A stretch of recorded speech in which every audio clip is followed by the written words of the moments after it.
हम सभी ने कभी न कभी अपने जीवन में सफेद झूठ बोले होंगे, है ना? लेकिन चाहे वो सफेद झूठ हो, काला झूठ हो, ग्रे झूठ हो या लाल झूठ, झूठ किसी भी प्रकार का हो, ये हमारे जीवन के लिए हानिकारक हो सकता है। जब आप झूठ बोलते हैं तो यह आपके विश्वास को नष्ट कर देता है। जब आप झूठ बोलते हैं तो यह आपके चरित्र को कमजोर कर देता है। इसलिए ये बहुत जरूरी है कि हमारे रिश्तों में आपसी विश्वास बना रहे। एक खुशहाल रिश्ते की सबसे अहम नींव होती है विश्वास। इसीलिए भगवान बुद्ध ने कहा, सत्यवादी जीवन जियो। हमारे जीवन में पारदर्शिता और ईमानदारी का होना बहुत आवश्यक है।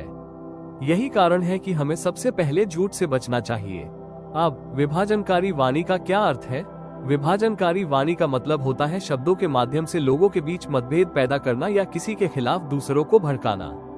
ये गपशप हो सकता है या किसी के पीठ पीछे बुरा बोलना हो सकता है। जब आप इस तरह के शब्दों का प्रयोग करते हैं तो यह न केवल आपके लिए हानिकारक होता है बल्कि दूसरों के रिश्तों को भी नष्ट कर सकता है।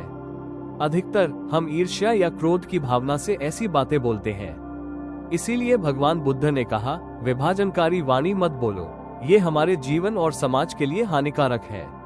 अब जरा सोचिए, जब कोई आपको कठोर शब्दों में कुछ कहता है, अपशब्द कहता है, तो कैसा महसूस होता है? हम सभी कभी न कभी ऐसी स्थिति में रहे हैं। उस समय हमें कैसा लगता है?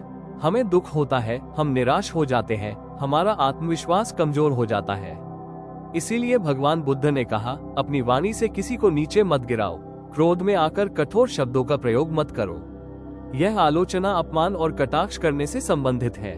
इसलिए हमें कठोर वाणी से बचना चाहिए। अब व्यर्थ वाणी का क्या अर्थ है? व्यर्थ वाणी का मतलब होता है ऐसी बातें करना जो न तो आपके लिए उपयोगी है, न ही किसी और के लिए। इसका यह मतलब नहीं है कि हम हल्की फुल्की बातें या मजाक नहीं कर सकते, लेकिन हमें अपनी वाणी की सीमाएं समझनी चाहिए।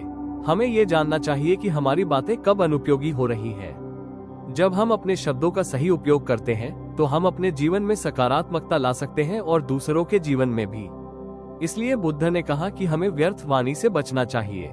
अब सवाल ये है कि ये सभी बातें हमारे जीवन में क्यों महत्वपूर्ण है? भगवान बुद्ध ने कहा कि हमारे शब्द हमारे कर्म को बनाते हैं। हमारे द्वारा बोले गए शब्द सकारात्मक या नकारात्मक कर्म उत्पन्न कर सकते हैं। इसलिए हमें अपनी वाणी का उपयोग बहुत सोच समझकर करना चाहिए, क्योंकि शब्द एक चाकू की तरह होते हैं। आप चाकू का उपयोग किसी उपयोगी चीज को काटने के लिए कर सकते हैं, लेकिन आप उसी चाकू से किसी को चोट भी पहुंचा सकते हैं। तो चलिए हम अपनी वाणी का सही उपयोग करें और अपने जीवन को तथा दूसरों के जीवन को सुंदर बनाएं। आप सभी का धन्यवाद। मैं कामना करता हूं कि आप सभी सुखी रहें, स्वस्थ रहें और शांति से जीवन व्यतीत करें।